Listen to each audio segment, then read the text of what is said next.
안녕하세요, 송스입니다.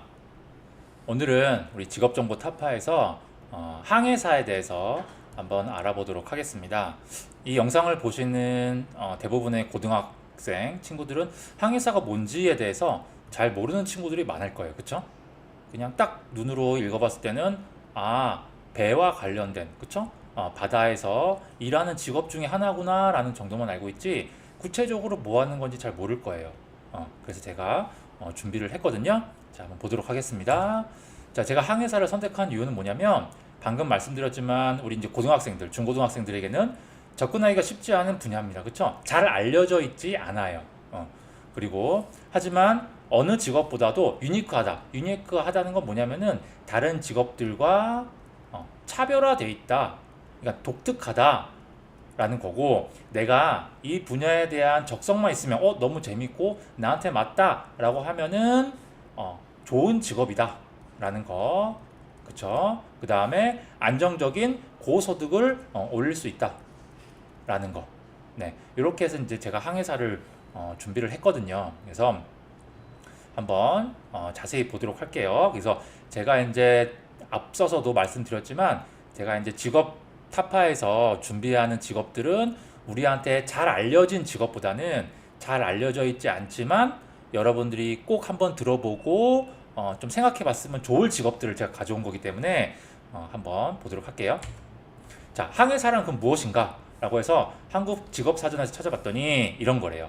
자, 선장은 우리 배 대장이죠, 대장. 쉽게 말하면 선장의 지시에 따라 선박, 배의 항로를 결정하고, 항로라는 거는 배가 가는 길이죠. 결정하고 승무원을 지휘 감독하고 또 항해 안전이나 혹은 선원의 의료 업무, 해상 운송 등 갑판 업무의 전반을 관리하는 사람이다.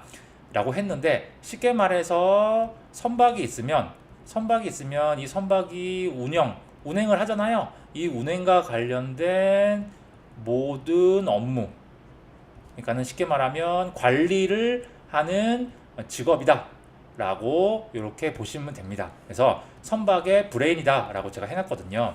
보면 이런 구조예요. 그러니까 위에 이제 선장이 있고요. 그쵸? 선장이 제일 대장인 거죠. 그쵸? 그 다음에 요 밑에 항해사들이 이렇게 있고요. 항해사가 이렇게 이제 분야별로 이렇게 있을 거예요. 이제 설명드리겠지만, 그 다음에 요 밑에 이제 실제적으로 일하는 수많은 선원들이 있습니다. 그래서 선장과 선원 사이에서 요 사이에 역할을 하는, 쉽게 말하면 관리직이다. 이렇게 보시면 될 것 같습니다. 자, 그러면 항해사가 하는 일이 뭔가를 봤더니 대표적으로 네 가지 정도의 일을 하는데요. 첫 번째는 가장 중요한 거예요. 항로를 계획한다. 이 항로라는 거는 배가 가는 백길이에요, 백길. 그러니까 구체적으로 뭐 화물선이든 일반 여객선이든 어떤 선박이 어떻게 갈 것인가, 내가 언제 출발하고 어디에 들르고 또 최종 목적지가 어딘데 이 목적지를 향해 백길은 여러 가지가 있을 거 아니에요. 어떠한 백길로 갈 것인지 등등등 이런 것들을 최종적으로 결정하는 역할을 한다, 계획을 세운다라는 거예요. 그렇죠? 이게 가장 중요한 일이겠죠. 배 운행에 있어서 이런 것들을 항해사들이 하는 거예요. 두 번째는 뭐냐면은 항해 장비를 운영한다. 그러니까 우리가 항해를 하면은 그냥 운전하는 게 아니고 실제적으로 항해를 운전할 수 있기 위해서는 우리가 통신 장비도 있어야 될 거고, 그렇죠? 통신 장비 아니면 전자 장비, 실제적으로 배 운행에 필요한 그런 장비들, 그렇죠? 등등등 여러 가지 장비들이 다 역할을 해야지만 배가 운행될 수 있을 거 아니에요, 그렇죠? 그런 것들을 다 관리, 운영하는 역할을 한다라는 거고요. 그러니까 이거는 실제적으로 시설 관리라는 역할로 보면 되고, 항로 계획이라는 거는 어떠한 계획, 그렇죠? 시설 관리보다는 어떤 운영, 그렇죠? 운영 관리라고 보시면 됩니다. 그렇죠? 그 다음에 세 번째는 안전 관리다. 그러니까 이런 장비 같은 거를 실제적으로 제대로 운영하는지 안전 관리를 하는 거예요. 그러니까 실제적으로 몸으로 역할을 하는 건 선원들인데 이 선원들이 이 장비들을 가지고 제대로 운영하는지 관리하는 걸 한다라고 보시면 되고요. 네 번째 법규 준수는 뭐냐면은 우리가 이제 선박을 운영하면은 여러 나라들을 가게 되잖아요. 그렇죠? 그럼 여러 나라들을 다니면서 비행기랑 똑같아요. 우리 비행기 타고 가면은 뭐 세관도 거치고 그 다음에 허가도 받고 하잖아요. 이런 걸 하는 거예요. 나라별로 가면서 나라별로 필요한 법규들, 그쵸? 배 선박과 관련된 법규들이 있을 텐데 요것들을 지키면서, 그쵸? 지키면서 실제적으로 통관 업무도 하고, 그 다음에 선박 관련된 입항, 그쵸? 입항 관련해서 그런 업무도 하고, 그런 관련된 소통도 하고 하는 요런 것들을 다 하는 것들이 항해사들이 한다라고 보시면 됩니다. 자, 일들이 많죠? 자, 그러면 항해사들을 보면은 등급이 있어요. 여러분들 한번 뉴스나 아니면 어디야 영화 이런 데서 많이 들어봤을 텐데 보시면 항해사도 등수가 있습니다. 3등 항해사, 2등 항해사, 1등 항해사, 그 다음에 선장 이렇게 있어요. 자, 하나씩 볼게요. 저희가 이제 항해사 면허증을 가지고 처음 들어가면 3등 항해사부터 시작합니다. 이거는 뭐냐면 쉽게 말하면 수습기간 인턴이다 라고 보시면 돼요. 그래서 한 1년에서 2년 정도 한다고 보시면 돼요. 자, 이 밑에 가로쳐서 적어 놓은 거는 연봉이에요. 연봉. 그래서 1년에 물론 선박 회사마다 그 다음에 개별 선박마다 차이는 있지만 평균을 내봤을 때 보통 3등 항해사 처음 들어가면 5천부터 6천 사이 정도부터 이게 초봉입니다. 초봉 제가 적어 놓은 게. 그러니까 연수가 차수가 올라갈수록 이 연봉은 올라가겠죠. 이 정도로 시작해요. 그래서 이제 3등 항해사의 역할은 선박의 어떤 기본 업무를 다 하는 겁니다. 그러니까 쉽게 말하면 잡다 업무를 다 한다 보시면 되고요. 선장 및 각 항해사의 보좌 업무, 그렇죠? 일을 하는 거 옆에서 보조하는 업무를 하고요. 그 다음에 소화 장비, 의료 장비 같은 걸 점검하고 소화기, 각종 안전 장비, 그 다음에 의료 관련 의료함 뭐 이런 것들을 다 장비 점검하고, 그 다음에 서류들 우리가 이제 세계를 왔다 갔다 하기 때문에 그걸 지난 어떤 나라를 계속 거치면서 내야 될 서류나 제출해야 될 것들이 많아요. 오고 가는 것들이 많기 때문에 그런 서류들, 기본 서류들이 있을 거 아니에요. 그런 것들을 작성하고 보내고 하는 역할들. 그러니까는 선박에서 필요한 행정적인 기본 업무들을 다 한다라고 보시면 됩니다. 자, 이렇게 1, 2년이 지나고 특별한 일이 없으면 2등 항해사로 이제 승급을 해요. 2등 항해사 가면은 연봉은 처음 시작할 때 이 정도로 시작하고요. 6, 7천 정도 시작하고 또 오를 거예요. 오르고요. 자, 2등 항해사의 중요한 역할은 뭐냐면 통신, 항해 장비 운용을 하는 거예요. 그렇죠? 실제적으로 배가 이동하기 위해서는 다른 배들 혹은 다른 나라들과 끊임없이 소통하고 연락을 하는 게 중요한데 그런 통신, 그 다음에 실제적으로 배가 운행하기 위해서는 뭐 프로펠러부터 시작해서 기관 뭐 이런 것들이 다 운영이 돼야 될 거 아니에요. 배가 움직이기 위해서는 그런 것들을 다 장비 운용하고 유지보수하는 역할, 이게 중요한 허리 역할을 하는 거예요. 2등 항해사가. 그러니까 3등 항해사가 1, 2년밖에 안 하니까 그냥 20대일 거 아니에요. 보통 그렇죠? 들어왔을 때 이렇게 해서 2등 항해사 들어가면 20대 중반일 거예요. 그러니까 가장 왕성할 때, 그렇죠? 힘도 좋고 뭔가 목표도 있고 가장 사회 초년생을 갓 벗어나는 거니까 가장 왕성할 때 가장 중요한 역할들을 한다라고 보시면 되고요. 허리 역할을 합니다. 배에서. 자, 그 다음에 이제 요 정도 해서 이제 또 한 5, 6년에서 이제 하면 또 올라갑니다. 1등 항해사로 올라가는데, 자, 초봉 7천에서 1억 정도 사이에서 시작합니다. 그래서 이제 1등 항해사는 배 전반적인 작업을 지휘 감독하는 거예요. 그렇죠? 그래서 선장 바로 밑에 있기 때문에 각 분야별로 전반적인 작업을 다 지휘 감독하고, 그래서 이제 화물이든 화물선이면 화물이고요. 여객선이면 인원이 되겠고요. 그렇죠? 이런 것들 실제적으로 화물이 제대로 놓여지는지, 그 다음에 위치부터 시작해서 안전, 뭐 관리 이런 걸 다 하는 거고요. 그 다음에 선박 이접한, 그러니까는 선박이 항만을 떠날 때 혹은 새로운 항만으로 들어갈 때, 그러니까는 배라는 거는 중간에 운행할 때보다도 떠날 때나 도착할 때가 제일 중요하거든요. 그때 주위에 선박들도 되게 많고, 그 다음에 실제적으로 새로운 곳에 가면은 새로운 사람들과 소통하고 새로운 물건을 내리고 하는 그 작업이 필요하기 때문에 항공기랑 비슷하다고 생각하면 돼요. 항공기도 이착륙이 제일 힘들고 중요한 것처럼 이 선박도 이안하고 접안하는 게 제일 중요하거든요. 그런 관리를 1등 항해사가 한다. 제일 중요한 업무를 한다라고 보시면 돼요. 그래서 연봉도 확 올라요. 1등 항해사로 올라가면은. 자, 이렇게 하고요. 그렇게 하고 난 다음에 이런 항해사 업무를 최소 10년 이상 무리 없이 하게 되면은 선장을 줍니다. 선장 타이틀. 그래서 이제 초봉은 1억부터 1억 5천 사이. 이거는 선박회사마다 다르고 경력에 따라 다른데 뭐 좀 베테랑은 5억 이상 가는 것도 있어요. 중요한 선박들은. 그러니까 이거는 뭐 무한대죠. 어떻게 주냐에 따라서 자기의 역할과 책임과 배 선박의 구조, 선박 회사에 따라서 천차만별입니다. 선장은. 그래서 이제 선박의 모든 업무를 총괄한다라고 보시면 되고, 그래서 이제 주로 항해사를 꿈꾸는 친구들이 최종 목표는 뭐냐면은 바로 이 선장이 되는 거예요. 어떤 선박에 책임을 맡는 선장. 그러니까 뭐죠? 비행기로 치면 기장이 되는 거죠, 그렇죠? 기장이 되는 업무. 그러니까 이제 선박은 기장보다도 더 많은 선원들을 이끌고 있기 때문에 더 중요하다고 보면 되죠, 그렇죠? 더 책임감이 있고 그래서 항해사들의 최종 꿈은 선장이다라고 그렇게 보시면 됩니다. 자, 그러면 우리 항해사가 되려고 하면은 아무나 될 수 없어요. 면허가 있어요. 의사들이 면허가 있는 것처럼 항해사도 면허가 있는데 이 면허를 뭐냐면은 해기사라고 해요. 이름을 공식 이름은 해기사인데 한국해양수산연구원에서 주관하는 해기사 면허증을 취득해야 되는데 국가 전문 자격이에요. 그렇죠? 그래서 1급에서 6급까지가 있습니다. 그러니까 1급으로 갈수록 높은 것고요. 6급으로 갈수록 낮은 거고, 그러니까 1급으로 갈수록 더 높은 지식이 필요하고 더 많은 경험들이 축적이 돼야지 볼 수 있는 자격이 주어집니다.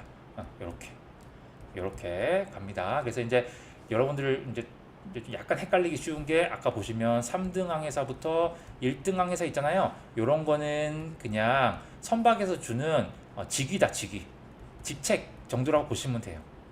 직책이고요. 이건 따로 자격증이 있는 건 아니에요. 그러니까 선박에서 일을 하면서 경력에 따라서 이렇게 책임감을 부여하는 거지만 요 1급에서 6급까지의 면허증은 국가에서 주는 공인 자격입니다. 자격증이에요, 자격증. 그래서 이거는 시험과 일정한 자격을 봐야지 주는 거기 때문에 요것과 요거는 좀 다르다라는 걸 보시면 되겠습니다. 어쨌든 면허가 있어야 돼요. 그렇죠? 자, 그다음에 갈게요. 그러면 우리 항해사가 되려면 항해사가 되는 코스라는 거는 쉽게 말하면 해기사 뭐 면허증을 따려면 어떻게 해야 되냐? 왜냐면 면허증이 있어야지 항해사가 될 수 있기 때문에 그런 거죠. 우리가 이제 의사가 되려면 의사 면허증, 간호사가 되려면 간호사 면허증이 있어야 되는 것처럼 자, 항해사가 되려면 해기사 면허증이 필요한데 이 면허증을 따려면 어떻게 되냐? 제가 쭉 이렇게 캡처를 해왔어요. 보시면 가장 중요한 엘리트 코스, 그렇죠? 엘리트 코스는 뭐냐면은 요런 대학을 가는 거예요. 해양대학교, 목포 해양대학교, 한국해양대학교 같은 이런 해양대학교를 가는 게 제일 좋은 엘리트 코스입니다. 그래서 이런 해양대학교를 졸업하면은 3급 항해사가 될 수 있는 자격을 줘요. 그러니까 우리 항해사가 1급부터 6급까지 있다고 했잖아요. 그래서 이 중간 관리자 역할 3급부터 시작할 수 있는 자격을 줘요. 그렇죠? 그 다음에 우리 이제 각 지역별로 해사고등학교가 있어요. 그 해사고등학교를 졸업하면 4급부터 시작할 수 있는 자격을 줍니다. 그래서 이 코스가 엘리트 코스. 그러니까 우리가 이제 조종사, 나중에 제가 조종사도 말씀드릴 건데 조종사가 되기 위한 가장 엘리트 코스는 사관학교, 공군사관학교 가는 것처럼 우리 이제 항해사가 되기 위한 엘리트 코스는 이런 해양대학교, 해사고등학교를 가는 겁니다. 만약에 여기를 못 갔다 그러면 수산계 한 14개 대학, 그러니까 부경대학교 제가 적어놓은 거 있죠? 군산, 전남, 경상대, 제주대, 도립대 이런 데 가면은 여기에 수산 관련된 해양 관련된 과를 졸업하면 요런 급과 관련된 해기사를 취득할 수 있는 자격을 줍니다. 자격을 줘요. 그래서 요거는 엘리트 코스가 아니라 플러스 차선으로 갈 수 있는 코스다. 그래서 여러분들이 여기 가기가 좀 힘들면 요 코스로 가도 된다. 라고 그렇게 보시면 됩니다. 그렇게 많지는 않아요. 그렇죠? 인원들이 각 학교마다 그렇게 많지는 않기 때문에 학교들은 되게 많아 보여도 실제적으로 많지는 않다. 여러분들 참고적으로 보시면 우리가 이제 의사가 될 수 있는 코스, 의사는 1년에 한 3,058명을 뽑아요. 작년 기준까지 뽑는데 의대가 전국에 40개가 있습니다. 되게 많죠, 생각보다. 보세요, 여기 보세요. 여기 40개 안 되죠? 그러니까는 항해사가 의사보다 더 적게 뽑거든요. 그러니까는 이것도 틈새 전략이라고 생각하시면 돼요. 만약에 이것도 안 됐다. 여러분들이 나이가 많아. 그쵸? 혹시나 나이가 많아서 대학을 이미 졸업했어요. 더 대학에 들어갈 수 있는 여건이 안 돼. 그럼 어떻게 되냐면 여기로 가시면 돼요. 그래서 한국해양수산연수원에서 오션 폴리텍이라고 하는 과정을 개설합니다. 그래서 요 개설된 과정에 지원을 해서 자격 요건이 돼서 합격을 해서 하게 되면 일정 정도 연수를 이수하면 3급에서 6급까지의 해기사 자격을 딸 수 있는 자격 요건을 줘요. 그래서 요것도 중요해요. 나이가 많은 분들, 그렇죠? 대학 졸업하고 뒤늦게 항해사, 배가 좋아서 시작하는 분들은 요 코스를 거치면 됩니다. 그래서 중요한 거는 기회가 많다라고 보시면 돼요. 자, 해양사의 진로는 해양사란다. 항해사죠. 잘못 적었어요. 항해사. 항해사의 진로는 되게 단순해요. 그렇죠. 대기업, 상선회사들이 있습니다. 그래서 상선회사도 종류가 있겠죠. 그래서 우리나라의 큰 대기업 상선회사, 한진, 현대상선, 현대글로비스 등 이러한 대기업 상선회사에 취직을 하면 거기에 있는 큰 배들 있잖아요. 이런 것들은 거의 뭐 컨테이너, 그렇죠?